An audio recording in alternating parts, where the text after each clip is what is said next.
Depuis plusieurs mois, de nombreux influenceurs sont accusés d'escroquerie sur la toile. Depuis, la justice a été saisie et Meta a décidé de s'en mêler. Un choix sur lequel la société a tenu à s'expliquer ce jeudi 26 janvier sur Twitter.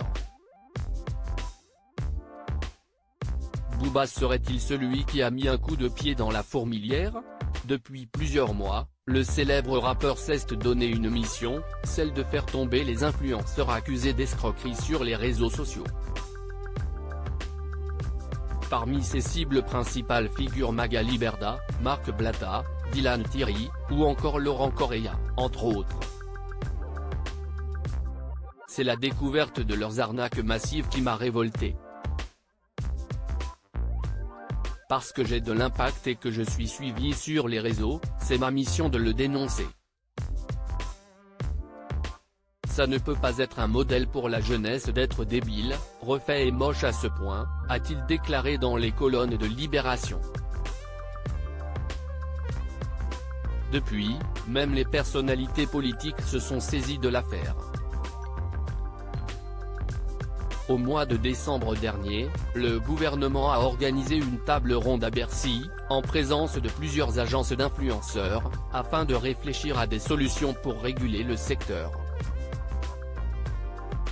Entre-temps, de nombreux plaignants ont décidé de faire appel aux autorités, et porter plainte pour escroquerie en bande organisée. Une action judiciaire qui a forcé Meta à réagir. Meta supprime les comptes de plusieurs influenceurs. Ce n'est un secret pour personne, les influenceurs passent par les réseaux sociaux pour communiquer avec leurs abonnés. Pour cette raison Meta, la société qui gère Facebook, Instagram et WhatsApp, a décidé de réagir et sanctionner ceux qui sont accusés d'escroquerie.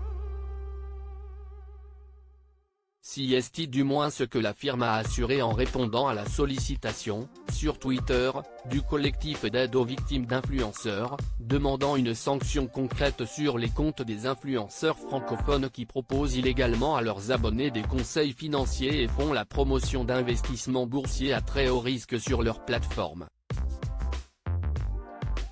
Les règles de nos plateformes sont claires et interdisent les contenus frauduleux et trompeurs destinés à abuser nos utilisateurs.